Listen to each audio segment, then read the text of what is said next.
It's the first full week of July 2021. And this is This Week in Common Sense, starring Paul Jacob. You, Paul Jacob. And I'm here tagging along as Timothy Virkala. And my dog is walking out of the room. What is he doing? No, my dog is at my feet now. He decided that my dog needed to be nearer me, I guess.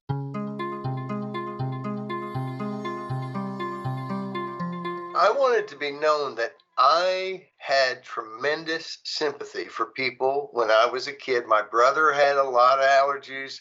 My best friend had all kinds of allergies. And I believe that I was properly sympathetic, if not empathetic, because I didn't have allergies. So I don't know why this curse in my young adulthood, let's call it. Yeah, let's call it that. Do you remember when Henry Hyde was found that he had an affair, and of course I think he was in his 60s, and so the affair was 20 years prior. But they described it as a youthful indiscretion. He was 40-something years old. So, of course, I was 30-something at that time. So I thought that was, maybe not as funny as I think it is now. Well, we talked on Monday about the the concept of the other. And this week we dealt with the media and the establishment really kind of throughout, and had a lot of comments. And I think back to the days, we were talking about Henry Hyde, who was a big opponent of term limits.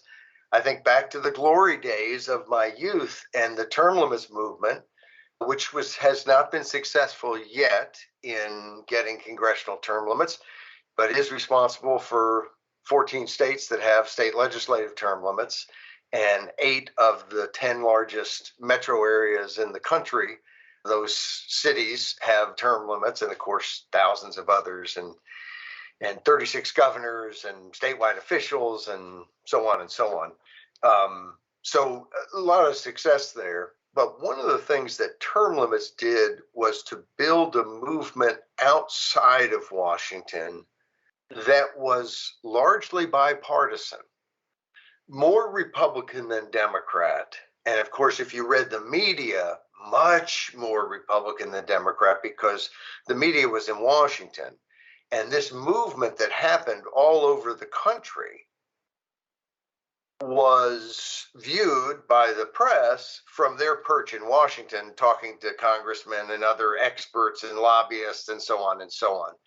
And so they never really saw the movement out there. They never bothered to look, is my view. And I don't say that about every reporter, because some did. And it wouldn't be fair to say it of all of them, because some did look and do some things. But for the most part, they ignored it until they had to cover it. And they covered it from a completely Washington-centric attitude. But there was a movement that was bipartisan, nonpartisan, transpartisan,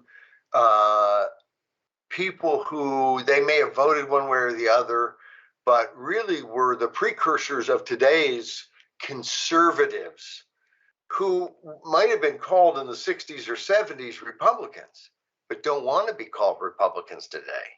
They want to be called conservatives, in the same way that progressives 20, 30, 40 years ago wouldn't have had any problem being called Democrats, but they're not so sure they want to be called Democrats today.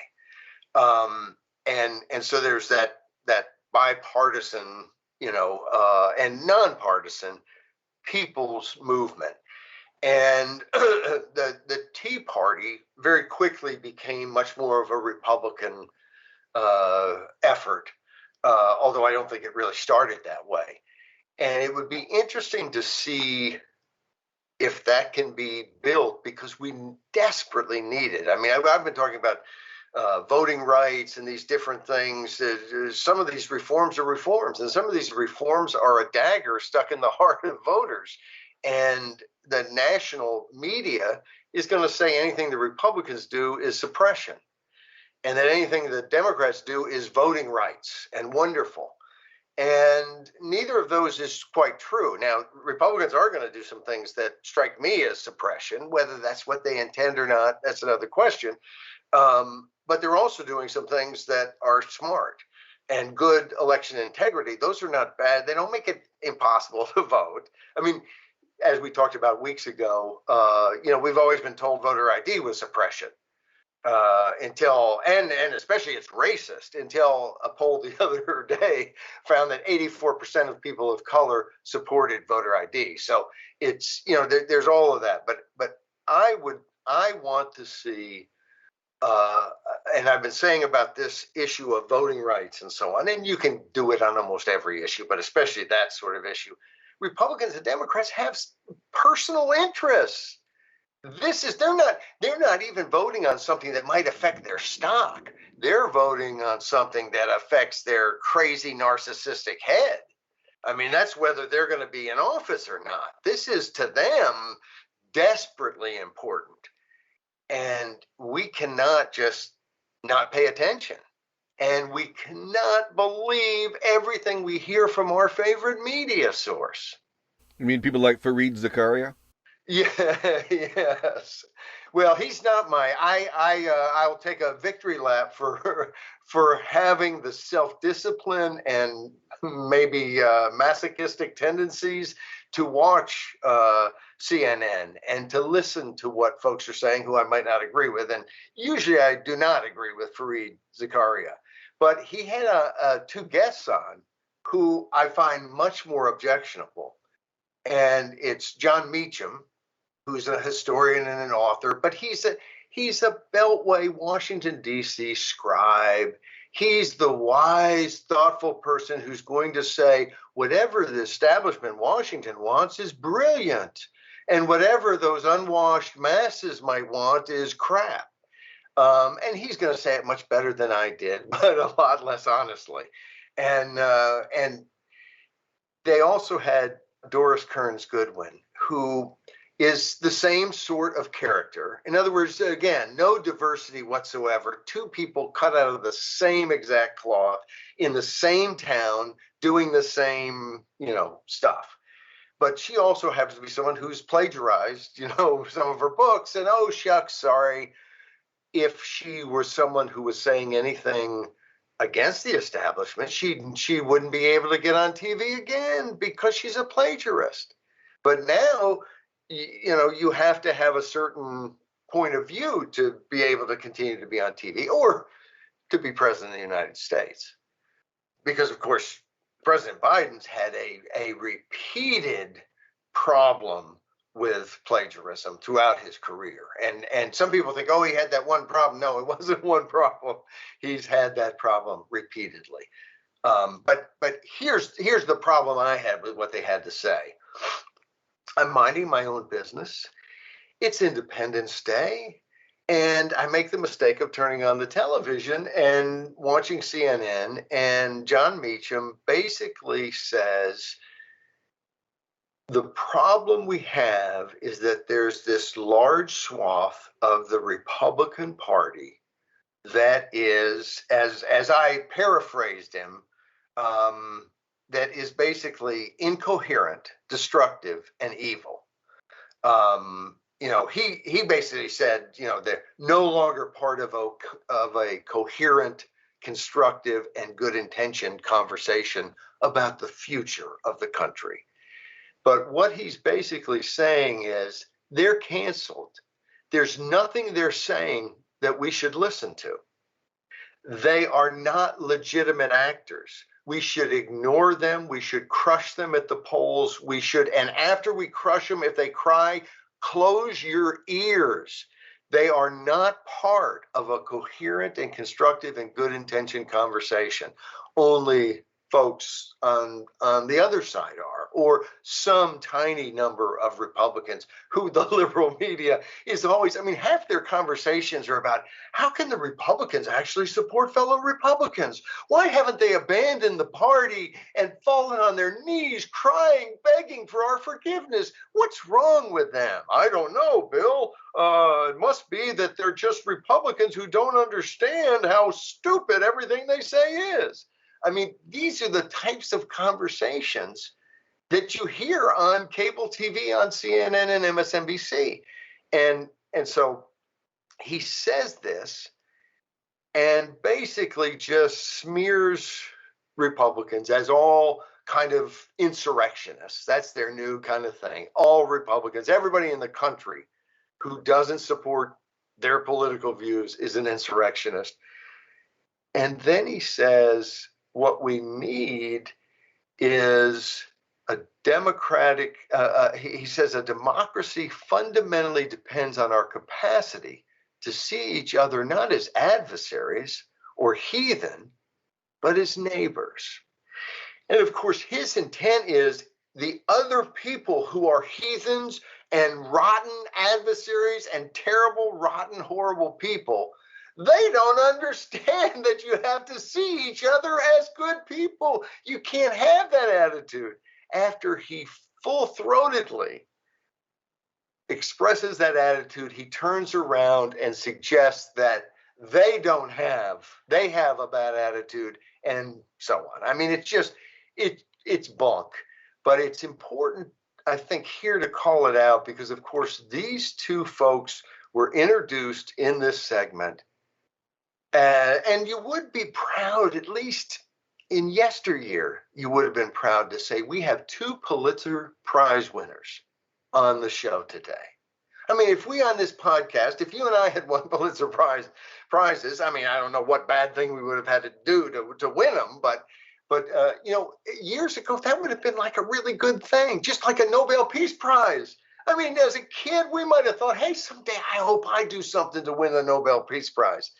Today, you'd kind of go, no, don't do that. What a dirty trick to give me the Nobel Peace Prize. I mean, it's so anyway, these are the voices of the establishment, and they are so bankrupt. They are so, if they were emperors, they would not be dressed. And then, of course, Doris Kearns Goodwin comes on, and she basically says that the answer to seeing folks as the other is national service.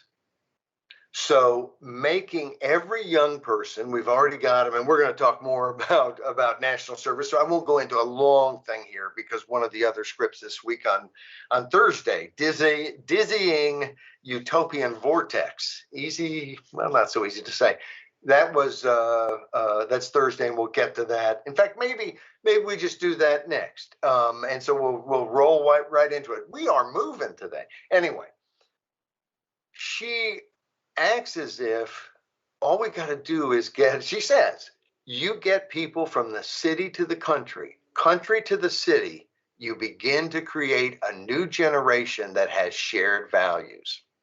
So she looks at it as if we could just put young people together, make work all over, and I think she's talking more of make work. We'll get to people who think this isn't make work, this is serendipity, but she believes this is going to create a situation in which people will all come together and realize we have certain shared values, which are the values of John Meacham and Doris Kearns Goodwin.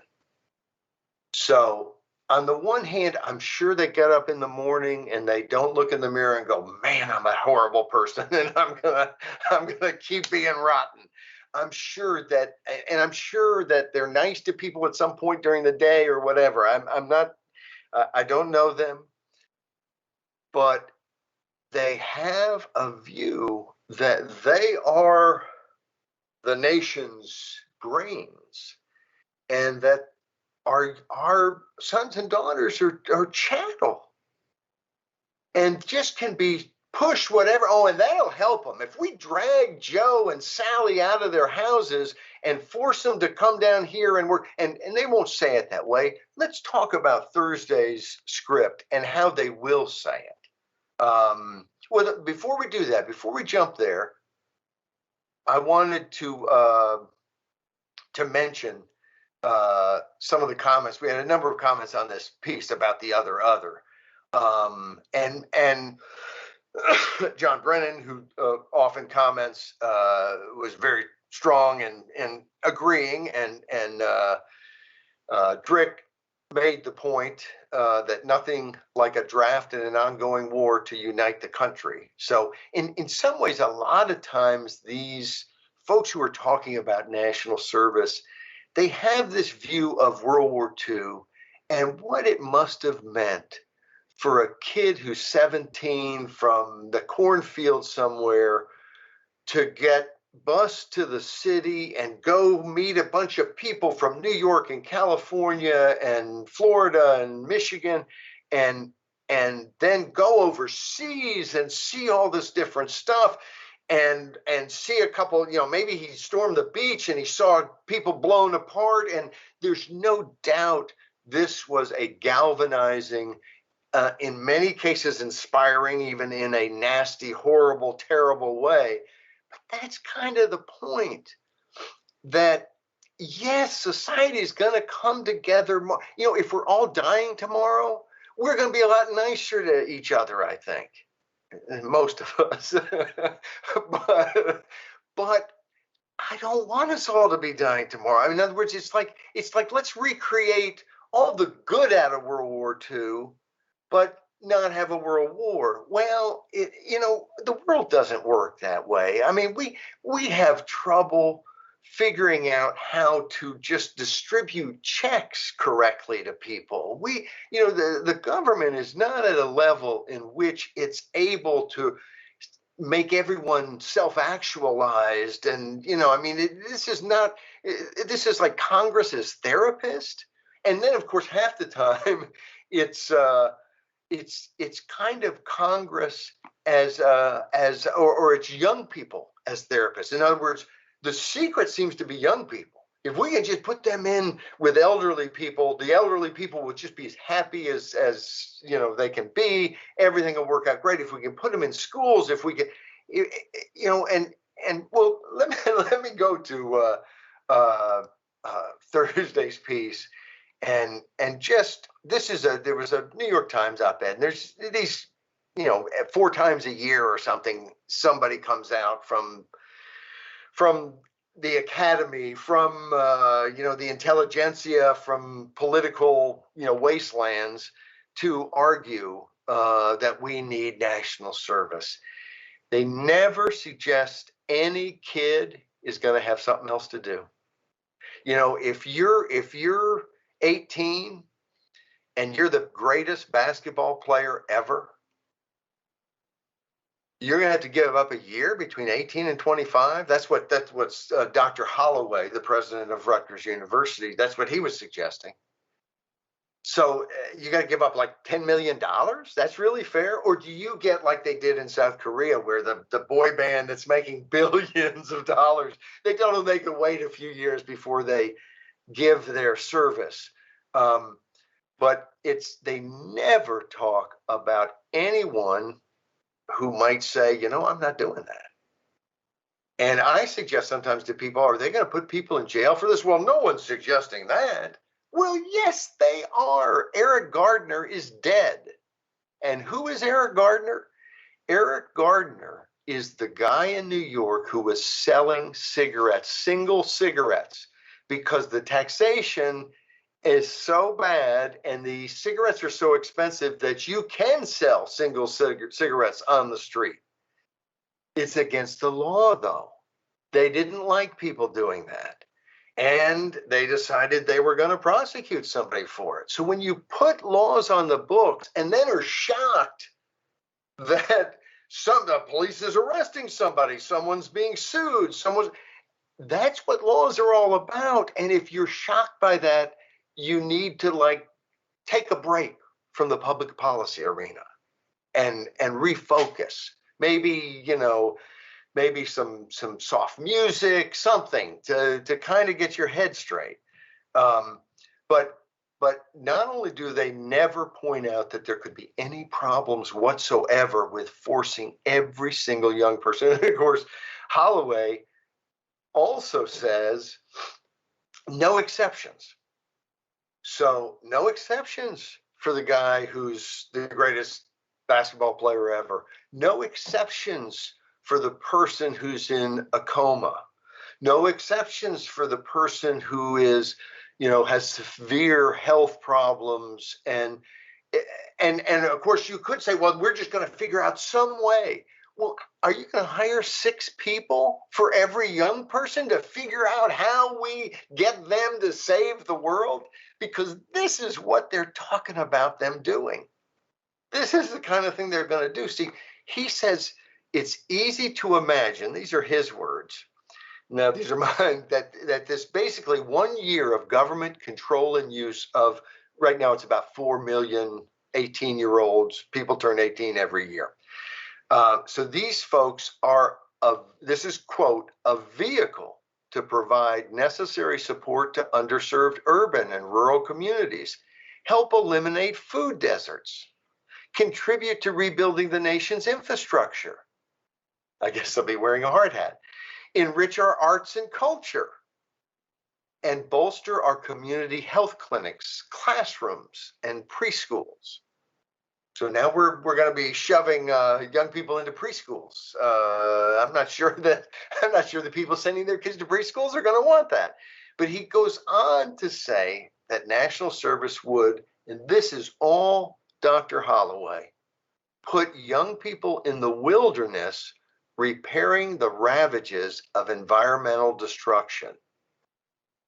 He doesn't say how or how well you could repair those ravages. Is like, anyway, quote, dispatch young Americans to distant lands. This is not sounding good, where they would understand the challenges of poor countries.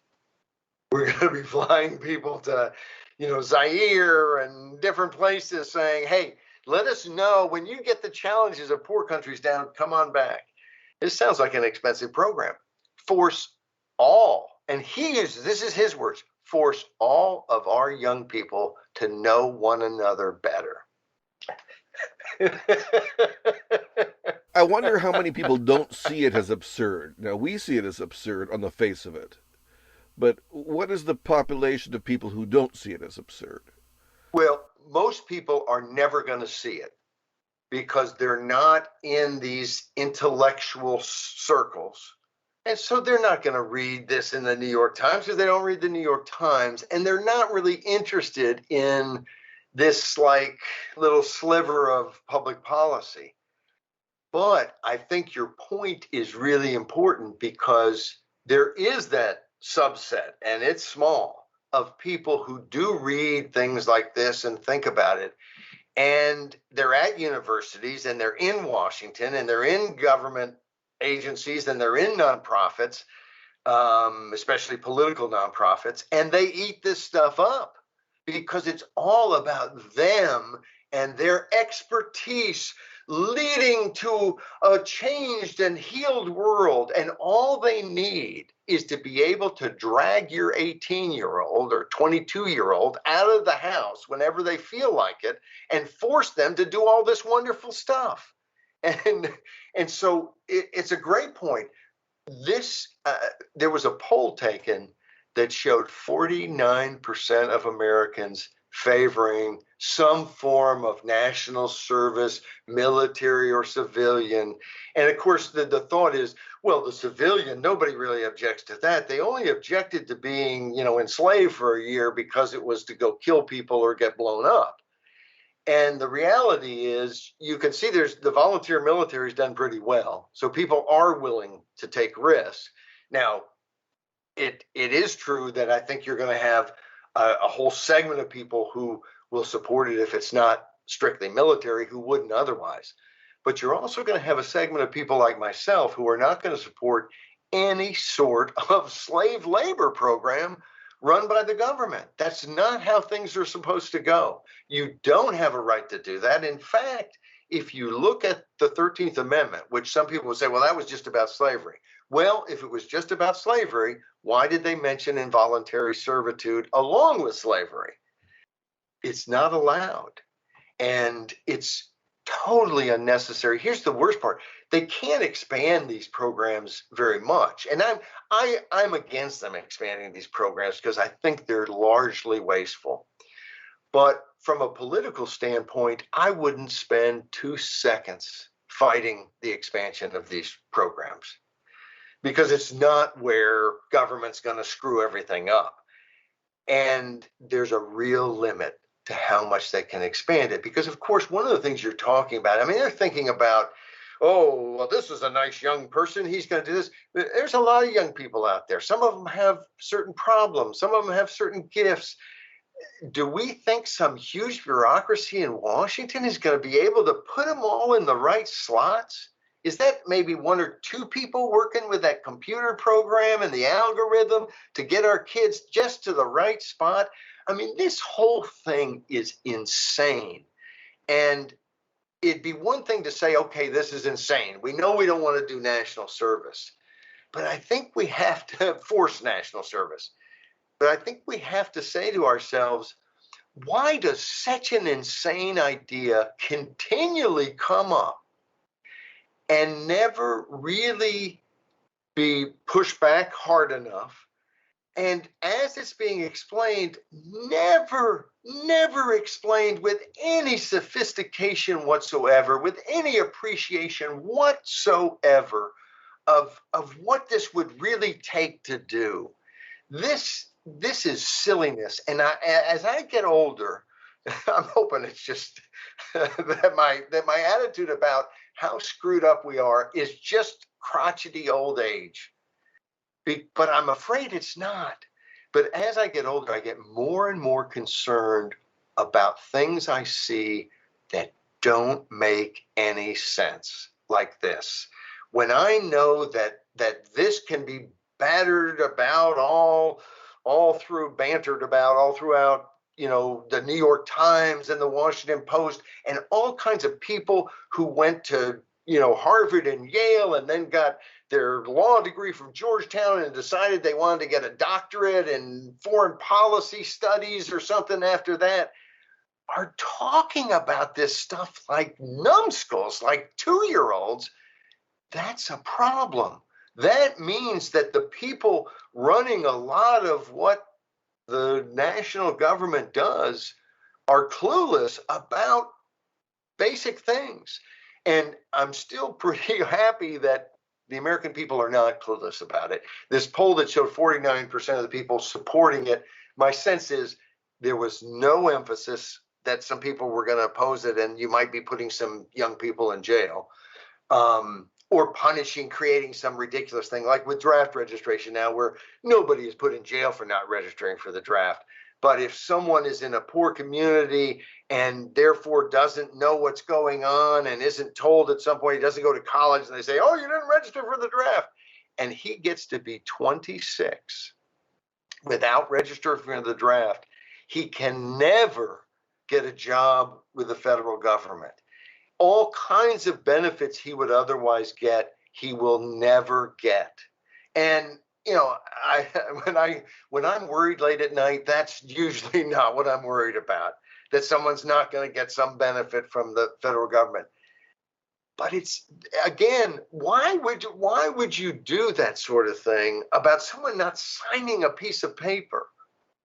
And it's not tied to anything bigger, and they're ruining all kinds of people's lives. But these people don't have any lobby. They're not wealthy people, and they don't have any voice. So it's this issue of national service. Just anybody listening, anytime you see it, it's bad news. Just because that we even have to discuss such silliness is a bad sign about the health of our political system and our politics generally. What I find so weird about it is the utopian element.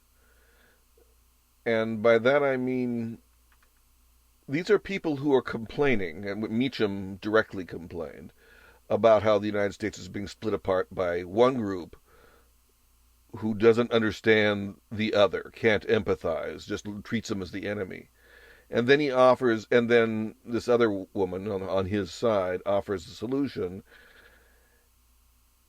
mandatory national service. Now, what's weird about this is that the reason they think so highly of national service is that how unifying the draft was in World War II. World War II successfully defeated two empires.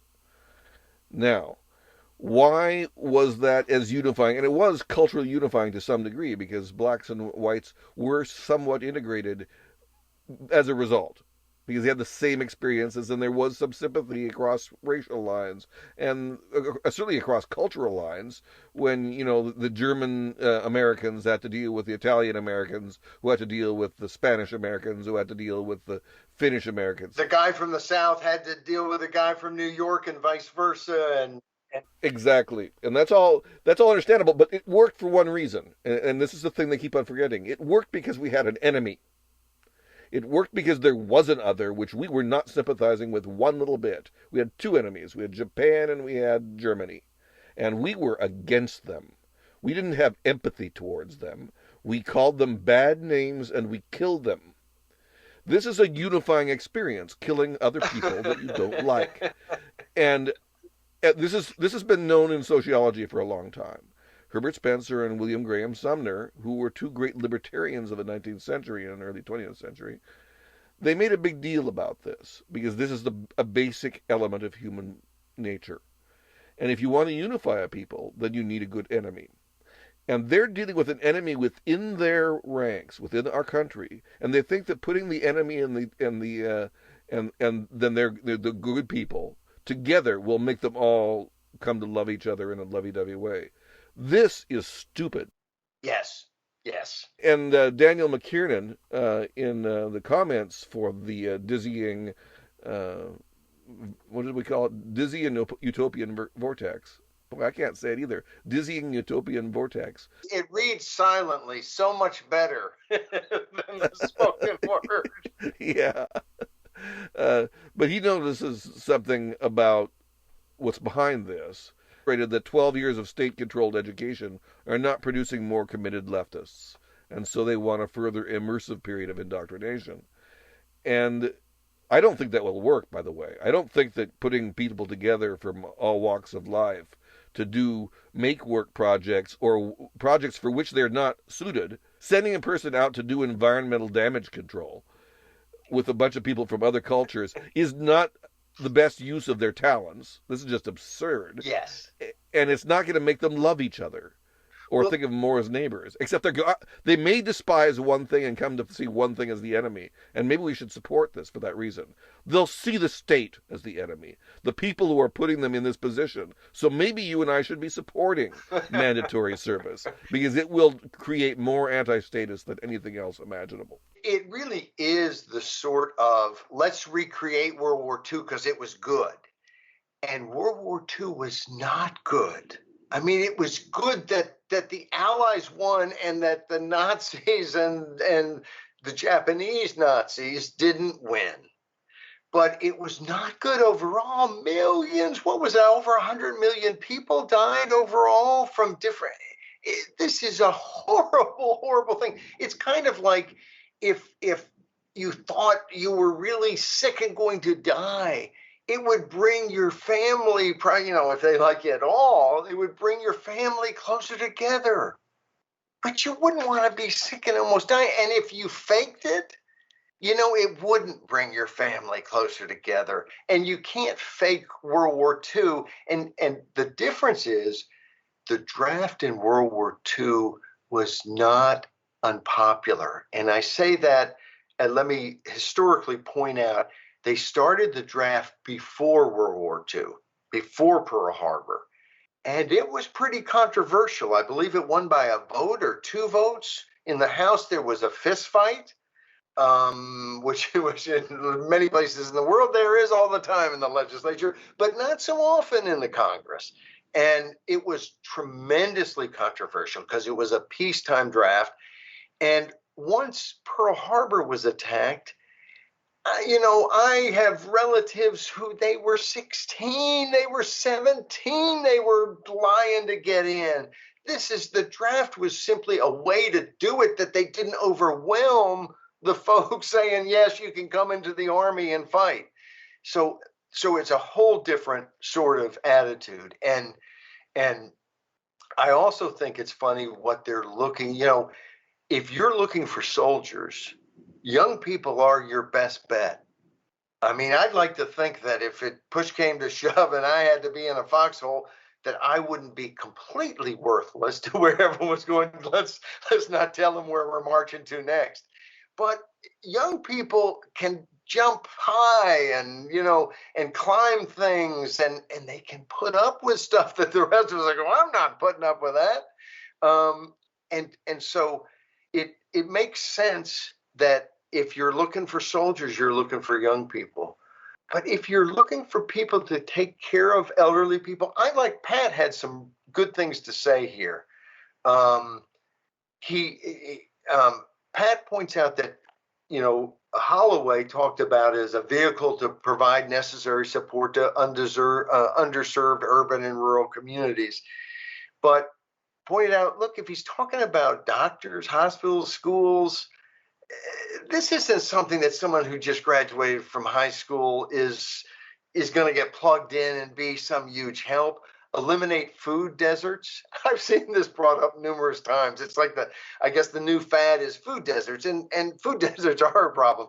But I liked what Pat had to say, because I think it's a she, said how, without first eliminating crime in these areas, because you do hear about food deserts.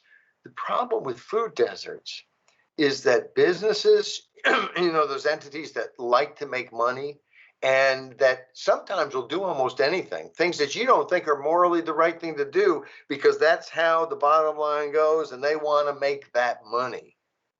They have no problem moving into a poor neighborhood where there's no crime and people are wanting to buy their product and they can make a profit. Where there is a lot of crime, they might not want to move in, or the prices might be a lot higher because they have to pay to cover the crime. And it's almost never pointed out when we're talking about food deserts. But, again, it's just this insanity that we want to talk about things, but not say certain things about them.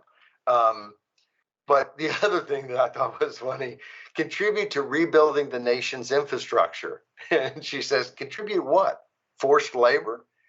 And yes, that's what they're talking about. Now, does that make sense? We've got this infrastructure bill, which you and I are not thrilled with. And a lot of people aren't thrilled with. But people who want to work construction, people who work paving roads, well, not this infrastructure bill, because only about, 10% is devoted to infrastructure. But in other words, these are jobs that there are people with families out there who they like this job, because these are pretty good paying jobs.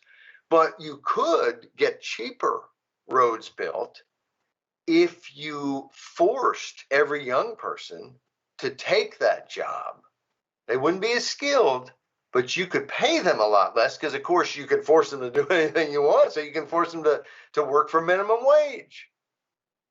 And, this is a discussion we unfortunately need to have, because not only do we sometimes decide government can do things it can't do, but here we dream up all kinds of stuff and never even kick the tires.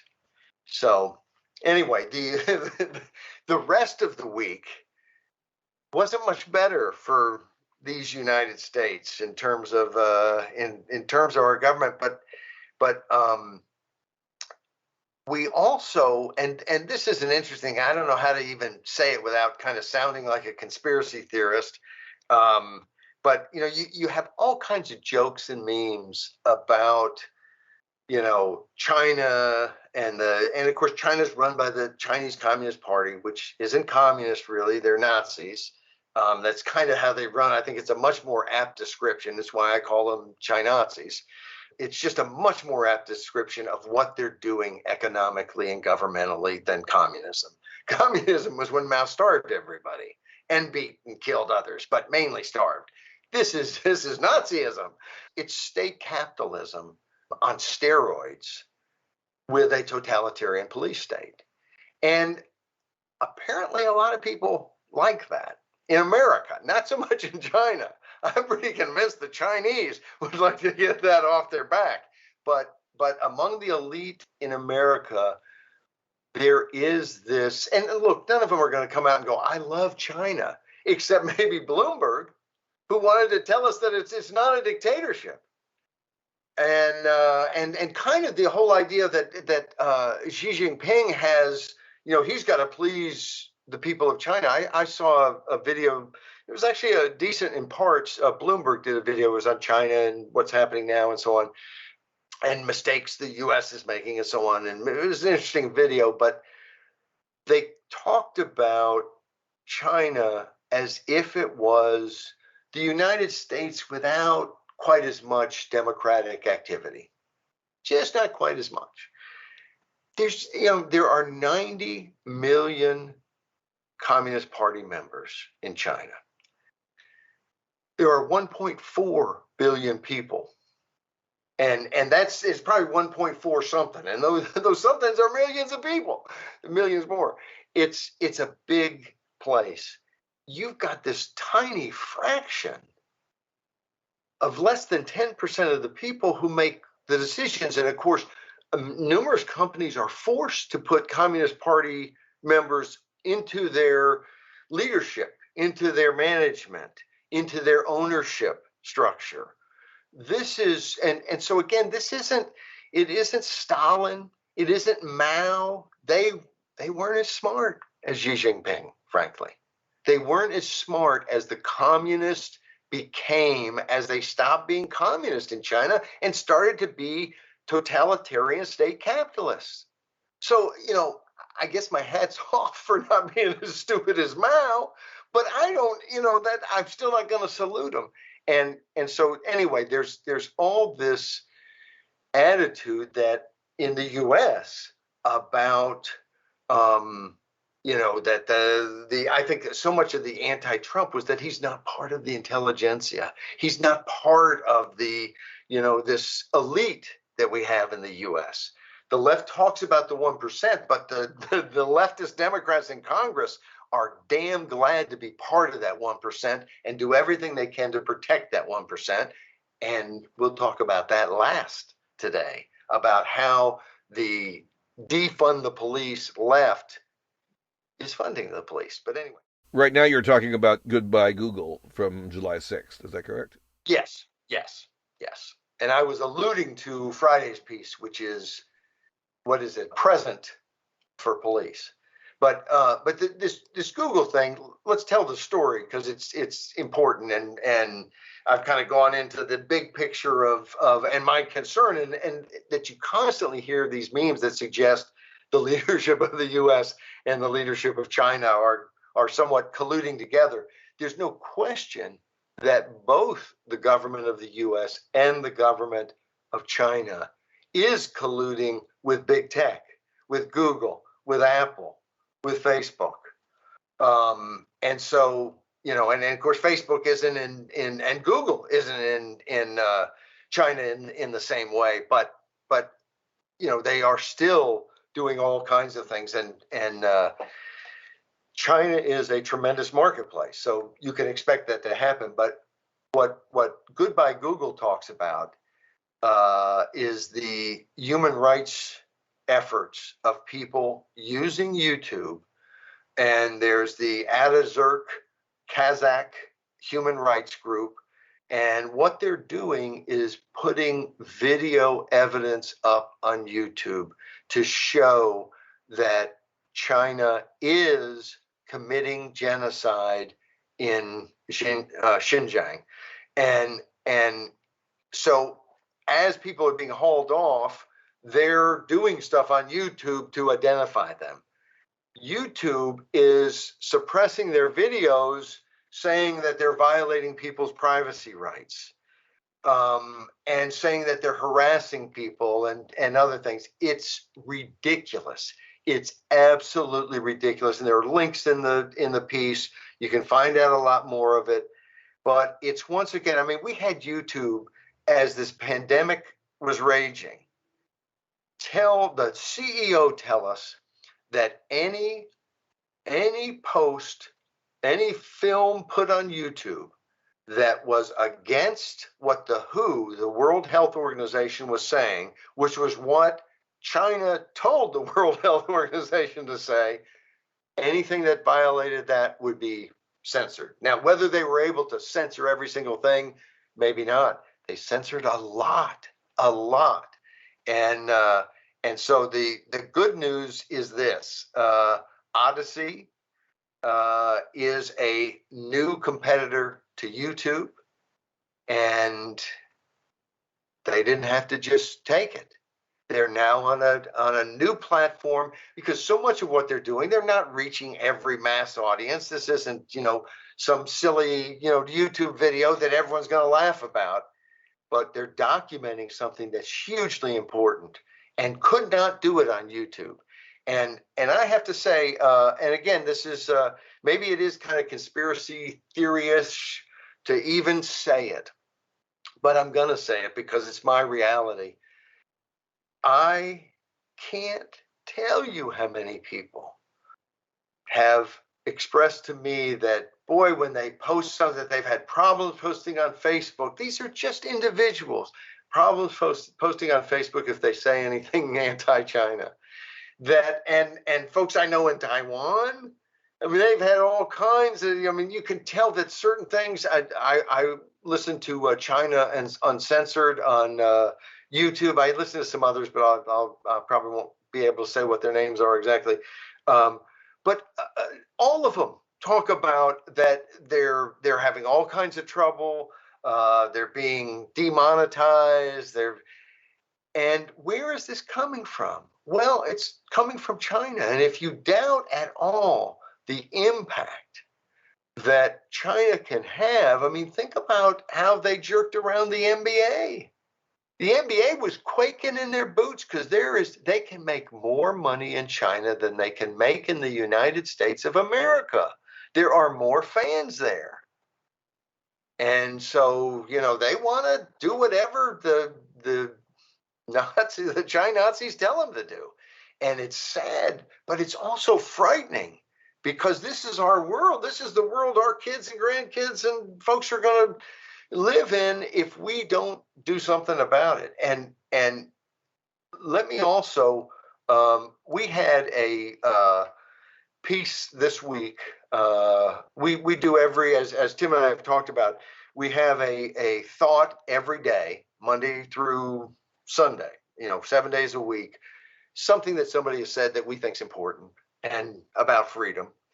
And we have a today, what in history happened today that has something to do with freedom. Well, I think it was on the 29th of June. So it wasn't this week, but we had this comment by Richard Mueller, and this is before the House committee that's looking into the House Oversight and Reform Committee, the select coronavirus crisis hearing that was held June 29th. That's not when we put it up. We put it up this week, but that's when he said it. And here's what he said. He said, some people say we will never know, not until China confesses or unless there's a whistleblower. But, well, we have a whistleblower. It was the virus itself. It came here, it came out of China, and it carried to us genetic information. Yes, it was a laboratory leak.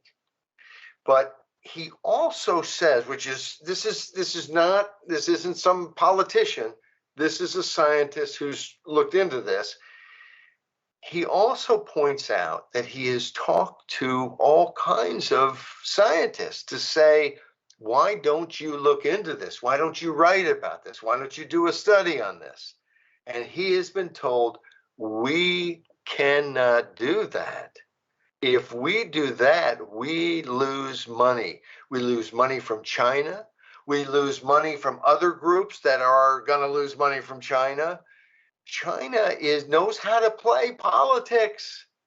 They're learning how to play politics with military but they've known for a long time how to play politics with money, and they're playing.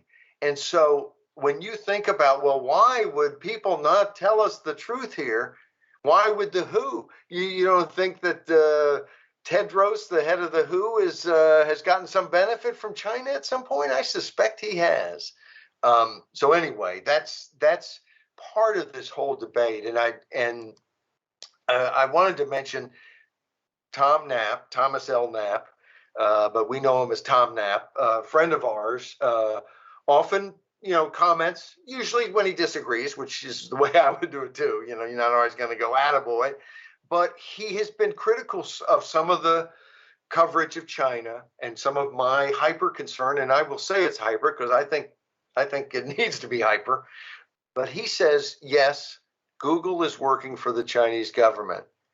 It's also working for the US government and vice versa. So Tom is with us on the fact that this idea that Google, and he might include Facebook, I won't put words into his mouth, but we would, that these high-tech companies are not wholly separate from the government in all kinds of ways. But he says, personally, I'm more worried about the latter than the former. He's more worried about the US government than the Chinese government. And I disagree. I'm more worried. I live in America, and the American government can do a lot more to screw me up. But my attitude and my focus is worldwide. I don't want to shrink to we have some land over here that we can't say anything because every corporation will shut us down because they're all working for the Chinese. I've got huge concerns with the Chinese, and the biggest difference between the Nazi government and the United States government is that the wonderful people of China have almost 0.00 say in what they're going to do, and that's frightening. It's more frightening than the United States of America, where we don't have nearly as much say. But don't try to tell me it's 0.00. We have real say, and we can do something about this. We may not. We may sink, and empires rise and empires fall, but we can do something about it here, and that's, to me, the biggest difference. Pat raises a question here too about using antitrust law, and libertarians are not big fans of antitrust. It's kind of like, well, you're too big, so we get to break you up and so on.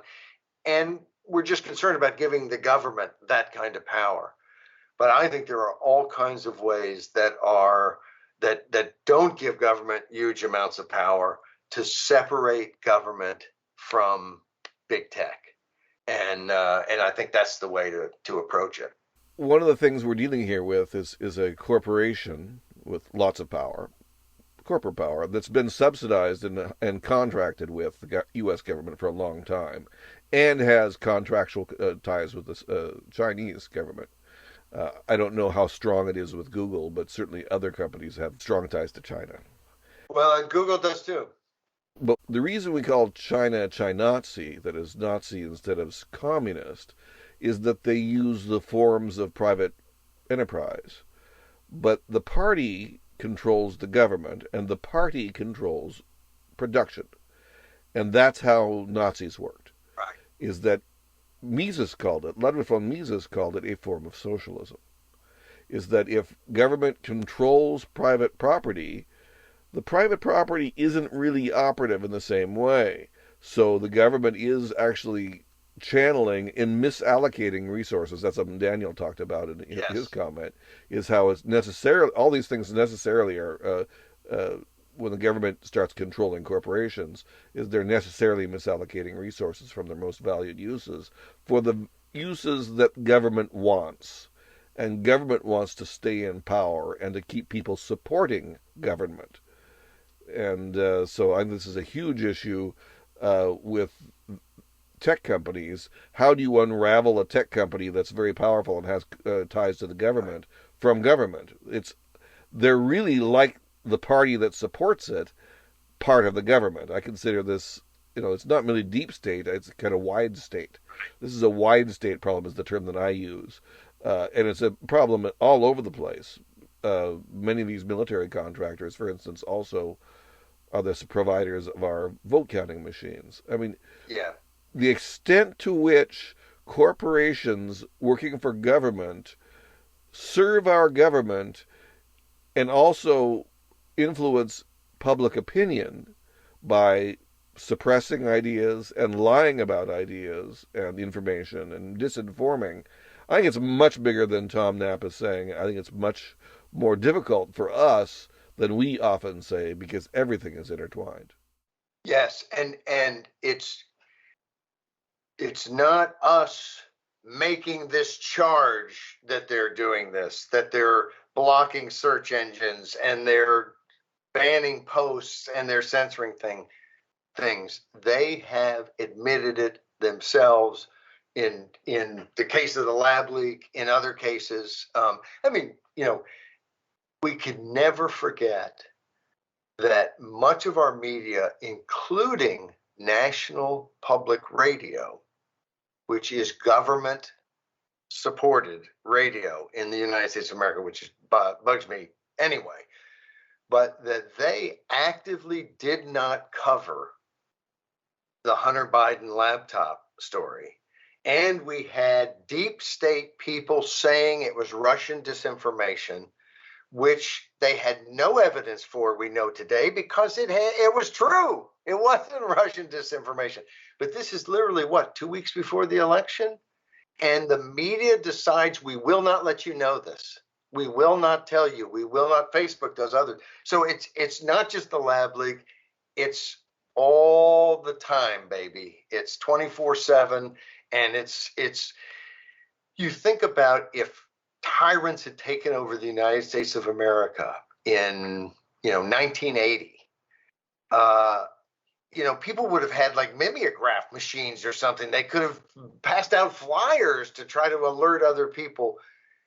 Today, every mechanism we would use, they could control from somewhere else just about. I mean, it's just absolutely frightening. And maybe we should segue, because we talk about this a lot. We'll be talking about it more, because if we don't have the ability to freely speak, we're up a creek. But here is how bad, how kind of just free to say whatever the heck they want our media people are, and our education, the people educating our kids, the biggest teachers unions, all kinds of hotshot professors and others. On Wednesday, Gaslight Theory, we talked about critical race theory. But and we've talked about kind of racism, the racist anti-racism and so on before, in critical race theory before, obviously. But here it's kind of jumped out into the political dialogue, but it has been treated as some crazy thing that conservatives, Fox News, is making it up. I'm going to forget his name, the guy who's gotten so much, Christopher Ruddy, is that the guy's name? Who I think he's with the Manhattan Institute. I can't think of, we don't mention him in this piece, Gaslight Theory, but he's been one of the main people pushing on critical race theory and so on. But it's all over we started off our piece. Parents are fighting with school boards in cities and towns across the country. MSNBC's Joy Reid informed her audience over curricula that they believe teaches white kids that they are racist. Reid asserted that, quote, none of this is actually happening. And so she has Kimberly Crenshaw, who's a law professor at Columbia and also at UCLA, double dipping. Good work. Nice work if you can get it. Obviously, and I watched the segment, bright lady. She's also the executive director of the African American Policy Forum. But her big claim to fame is that she actually invented, and I've seen this not just on Joy Reid, but elsewhere, invented, because I don't necessarily trust Joy Reid. You know, Joy Reid had the thing where she had all the posts that she had made anti-gay comments. And then when she was caught on it, she said, "Oh, I must have been hacked, and we're going to ask the FBI to look at it." And then it all kind of got hushed up, as if somehow we can't hold, Joy Reid. She's black, she's a woman. We can't hold her accountable for actually telling the truth. So anyway, so I don't much trust Joy Reid, but anyway, so she has her own. She says she invented the term critical race theory, which she has. And Crenshaw says that this whole thing about CRT is, quote, a boogeyman. And then she goes on to say, "I think I would know if we were being taught in K-12. Reid goes, "Oh, no, it's a GOP freakout over critical race theory. Highly manufactured," this is her words, "highly manufactured strategy created by seasoned political operatives looking for the perfect wedge issue." Well, now, you don't have to Google very much. Now, if you're reading the New York Times, the Washington Post, or most of the papers in the country that take their news from their national news from the Post or the New York or the AP or the New York Times, you're not going to see it in your paper. It's not going to be on any of this. It's not going to be on MSNBC except in this type of format. It's not going to be on the nightly news on NBC or CBS or World News Tonight on ABC or whatever it's called these days. You're only going to hear about it on Fox or in talk radio, or if you happen to get some publications that are conservative. But there's been a huge fight here in Loudoun County. We've talked about it before in Common Sense, and it's all over the country. And of course, the other thing that the left wants to do is, they just don't want to talk about history. They don't want to learn about slavery. This has absolutely nothing to do with history. You would think it had just a little bit, but nothing. Absolutely nothing, because you can teach all of the history. In fact, in an op-ed that Crenshaw had in the Washington Post, she even acknowledged that there's nothing in the law that says you can't teach the history. What they can't do is then say that's why this country is evil, and that's why as a white person you're an oppressor, and that's what people are concerned about, is trying to torture kids as oppressed or oppressors, forgetting the fact that, none of the kids going to school are responsible for any of this. Not any. And so anyway, so there you have it. If you believe Joy Reid, if you believe almost every voice talking on the political left or the media, but I repeat myself, it is not happening. It's made up, and yet it's right there. And as I'm writing a piece about this, lo and behold, the National Education Association passes business item number 39. It's up on their website. Of course, by the time I write something, it's been pulled off their website. It's no longer on their website. But they come out and basically defend critical race theory in K-12. This is after we've been told it's not there. They are going to defend it. And this new business item 39, it is a hoot. I don't know if I can read all these words. Boy, they have some big words. But I I put it in the piece. They talk about defending CRT, and they also talk about, quote, an already created in-depth study that critiques empire, white supremacy, anti-blackness, anti-indigeneity. Indigeneity. Yeah, indigeneity. There, you got it right. Did you hear him? He got it right. I probably could do it if I tried again, but I'm not. Racism, patriarchy, cis heteropatriarchy, which seems cis, like cisgendered, means it's like the kind of the biological way people think you're supposed to be or have thought or whatever. I'm on slippery Well, slope. you're suggesting that maybe there's some redundancy in that list because I can't imagine a patriarchy, which is the rule by fathers, to be made by gay fathers. That doesn't seem like it's an apt thing to be happening. Well, they're talking So about cis hetero patriarchy, so it's like it's all intersectionalized right, together. that's what I'm saying. What's a non-hetero cis hetero patriarchy? Of course, they really mean andrarchy. They don't mean patriarchy. No one on the left knows what patriarchy is because they all think that patriarchy is just ruled by men. That's not what patriarchy is. Patriarchy is ruled by fathers. This is a huge difference because it deals with a whole bunch of really interesting issues in social theory, but they're just concerned with andrarchy, which is ruled by men, which they think that they suffer under now, which Well, is not they true. also have a critique on capitalism and on ableism. That must be people who think they're able. And does anyone like those people?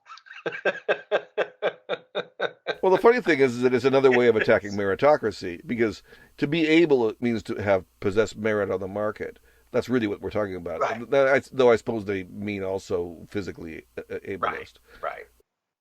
But but what do the reason I put that in there, and admittedly it's low hanging fruit, but just you can't read this and understand that these are the people that have tremendous influence, not only in our political system, but in the schools. So it's not even happening. And then we find out that, oh, it is happening. And the people who are the most powerful force in education know it's happening, have been preparing studies, and they look at the world in such a way that you don't have any doubt that they have a whole agenda, a whole new language that needs to be spoken. We need to we're going to year zero. Where's Pol Pot when we need him? I mean, this is insane stuff. And and the truth is, if parents didn't get upset, busy parents who are upset because you're telling their kid that he's an oppressor, that's just, what are you doing? But if the parents hadn't revolted, this is nowhere. And of course, Reed tried to make it out it was all a beltway thing. But I made a point to someone that the media is a huge benefit to Democrats. It is the biggest super PAC of any super PAC, and it gives almost all of its support to Democrats. But there's a downside to the media.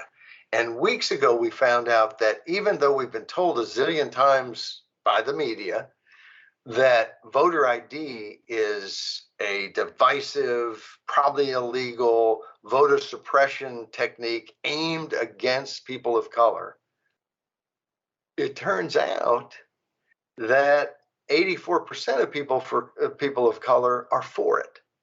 It turns out, and all of a sudden, that when people start to talk about it a little bit more and find out what the reality is, all of a sudden the Democrats have always been for it. We've always been for it, even though you can find us on tape calling it voter suppression and racist a zillion times. This is sort of the same thing. They really thought they could just lie about this. They could just gaslight us on critical race theory. They could just say it's not happening. And now, how do you think that as a political operative, how do you think, we'll get through, no reason to worry, nobody will raise any problem, we can lie about this one? You think that way if you have a collaborative media that will hide stuff for you. And they tried. I mean, don't blame the media. Don't give the mainstream media a hard time. They worked their tails off trying to stop and suppress this CRT stuff. They tried their best, but that it actually, I think, hurts Democrats sometimes that they have no clue what the people actually think because they never, they have the media, they're saying, oh, they think this. It is easy to get confused. Well, the Democrats aren't Democrats. I mean, just like we used to say, the Republicans aren't very Republican since they love empire so much, and that's becoming less true over time thanks to Trump. But the Democrats aren't really very democratic because they're at war with half of the population. They hate. I mean, they're the elites. They're basically the people who run the government, and I mean, this is me speaking. I'm not saying that you should agree with me on everything, but the Democrats also sound communist now because they're really aim for total control of the government and making sure that Republicans have no say, and then they pretend the Republicans are authoritarian. This is a really it all comes out of Yuri Bezmenov too. This whole thing about critical race theory. This is almost out of the playbook of the old Soviet Union of well, the word they used back then, and what Yuri Bezmenov, the former propagandist psyop agent for the Soviet Union, what he said in America in 1983, I think it was, is that it's subversion. The idea is to subvert the Constitution of the United States. And I think the Democrats are basically just fulfilling Yuri Bezmenov's plan. I don't have any. I no longer. I mean, there are many Democratic people out there, people who vote for Democrat, who don't think this at all, because of course they believe what their elites tell them, that we're all just good people trying to do good Right. things. Right. But the Democratic leadership and the media are part of a psyop group to subvert the United States. I don't have any. I'm entirely on that side. You can say nicer things, but I'm not. I don't believe it's anything different. The thing you said that I think is really important for people, and I don't have a very good opinion of the Democrats, so I'm not going to argue with you. And but you said something I think that's really important for people to hear, and so I want to kind of emphasize it, that being for empire is not very Republican. And that, you think back to Rome and the Republic, and then it becomes this big empire, and it's two different systems. And the empire is not the system where people could understand the law and it was all simple, and so republicanism throughout history has been, this is how we control government, and we limit it in different ways, and we're concerned about its power. And of course, for so many decades, Republicans have been for whatever the military, whatever we need to do overseas, we're for. That has changed with Trump. And I remember in 2016 feeling like I really could almost flip a coin as to whether you could trust that Trump was really going to be, because, he's kind of got the macho and you're worried that he's going to, oh no, they attacked us, we're going to war, and so I was worried. As I sometimes have joked, I had a friend who was a big Trump supporter, and he would call me and go, "You still scared?" And I would usually say, "Yes, I am." But on foreign policy, on not intervening everywhere and trying to do everything, and having some limits to that, I think Trump was a very good influence on the Republicans. And I think you had kind of the 1950s Robert Taft style conservative, the Barry Goldwater, a little bit of that school, where we don't want to be an empire, we want to be a republic. But that got lost, and I think Trump got it back for people.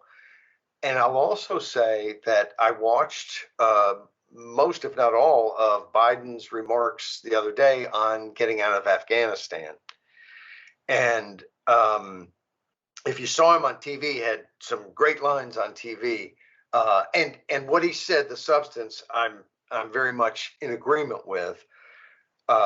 He was feeble. He was very feeble in that. I mean, he has a lot of trouble, and I don't know if it's stutter. And I'm not a doctor. I'm not going to psychoanalyze or give him a medical diagnosis, but it's troubling. It's troubling that he just struggles a lot, and it's not the best image to put forth maybe for the country or the world, but it's also that you worry that this is a heck of a job. I mean, you hate to wish that job on anybody, but especially someone who may not be up to it on everything.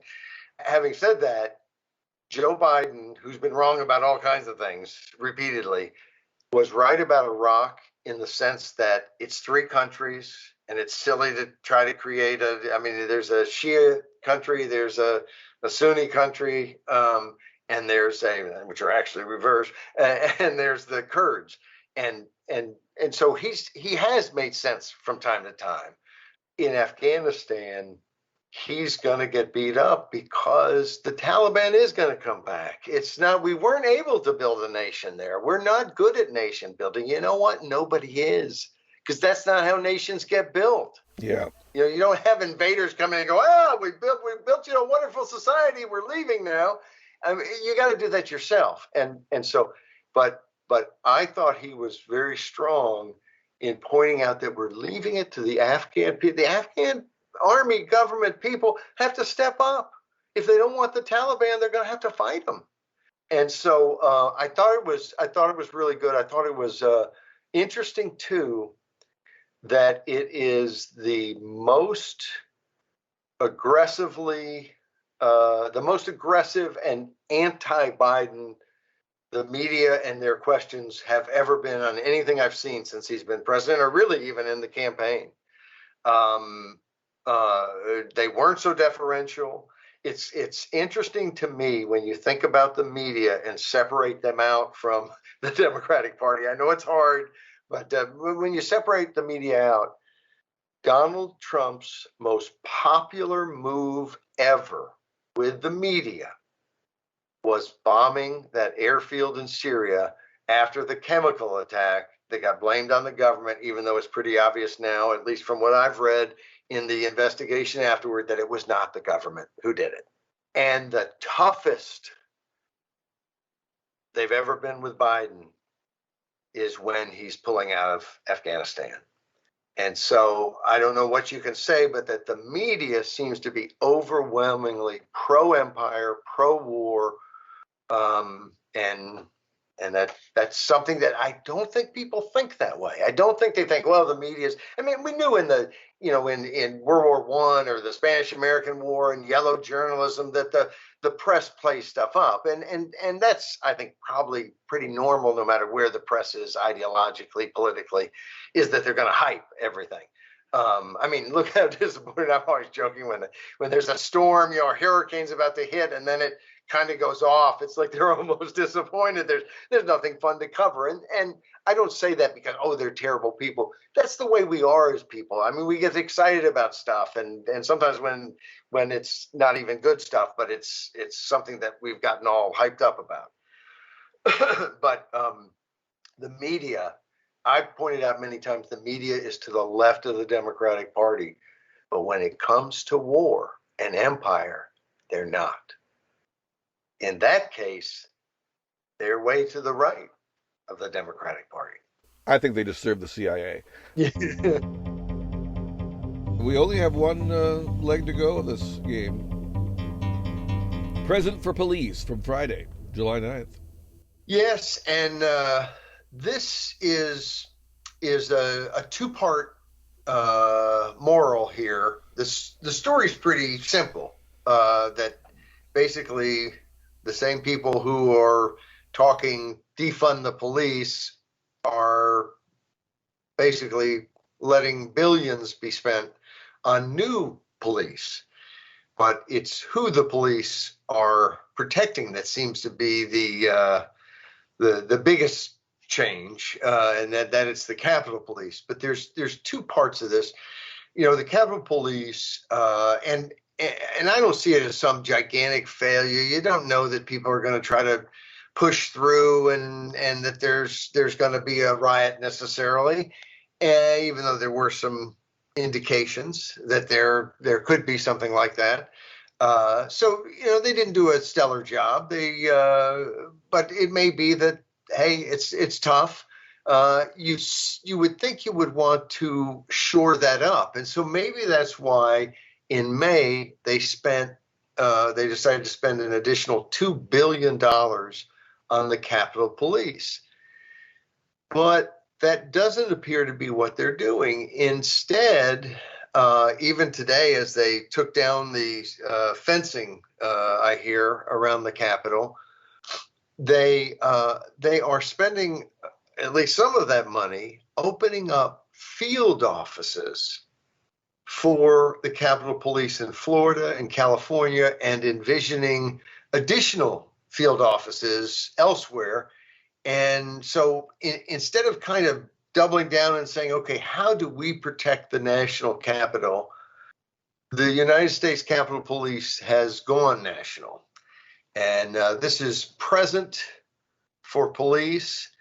And the reason it's titled Present for Police is that the way this happened was a 213 to 212 vote in the House of Representatives. This is basically Nancy Pelosi's police force. And of course, now it's going to have an additional element. Not only is it going national to somehow defend, Congress people all over the country, even though I don't think there's been any problems with Congress people all over the country, except, there was Rand Paul, that his neighbor attacked him. But they also say they have how do they put it? They want to become an intelligence-based protective agency. And as we point out in this script, that's 18, 19 intelligence agencies now? I guess it's another one that can agree to things that turn out not to be true.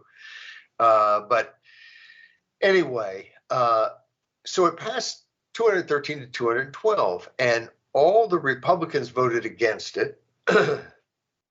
But and the Squad, which has been really probably the group most gung-ho on defund the police. In fact, Rashida Tlaib said, no more policing, incarceration, and militarization. And basically said, just no more spending, no new police anywhere. And then AOC, Alexandria Ocasio-Cortez, said, and this is last year about this time, defunding police means defunding police. It does not mean budget tricks or funny math. And at thisiscommonsense.org, script is Present for Police. I asked, what about funny voting? Because here's what happened. 3 members of the Squad voted with the Republicans. But 3 members of the Squad who were there in the chamber, prepared to vote, I would think that's kind of what you're supposed to do. That's the job. Voted present. Had any one of them, had AOC, had Tlaib voted no, that would have been blocked. Instead, these defund the police have expanded the police. The only difference is this is police for them, not for you or me. And although, I'm glad that they're protected. I want people protected at my Capitol. So, I don't have any problem with there being a competent police force there. But look what else they've done. They've decided, so you got all the usual hypocrisy and political BS, and that's kind of disgusting. But policy-wise, they've also done the kind of the age-old Washington trick, which is we have failed at our mission. Our mission is really important. We really need to succeed. So let's spend a lot more money on it. And let's dramatically expand that mission to a new mission that we're unlikely to actually succeed at, instead of let's fix whatever problems there were and so that we can actually succeed at the mission. And what's the other upshot? Now we have potentially another kind of, between the branches. We're going to have a legislative police force. I don't like it, but there's one element of it that I would sort of like, and that is I could imagine if folks said, hey, let's have a bigger Congress, a lot more people, smaller districts, better representation, and let's let them vote from home. And let's protect them in their districts. They could have a security person. I mean, you could go crazy and give them two security people. But I would not have as much of a problem if it was something designed to reconnect our government to us. But it's not really. It's cries of insurrection. And look, you had lunatics, a small number, break into the Capitol. They wanted to stop a legitimate vote from happening. I'm not saying that they had to vote a certain way, because you can legitimately vote either way, or it doesn't make any sense to have a vote. If you're voting on stuff that voting one way is totally illegitimate, don't hold the vote. Just decide that the legitimate way to do things is the right way. But they play it up as, our country was, a hair from being taken over and, some coup or something, which of course was not what was happening.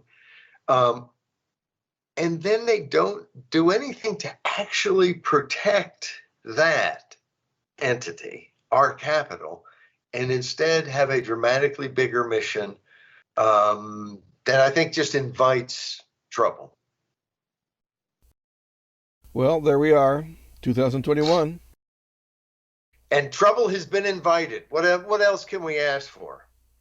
Next week we can talk about more trouble. Yeah, and maybe it's a time to hand the baton for next week. Let's do it.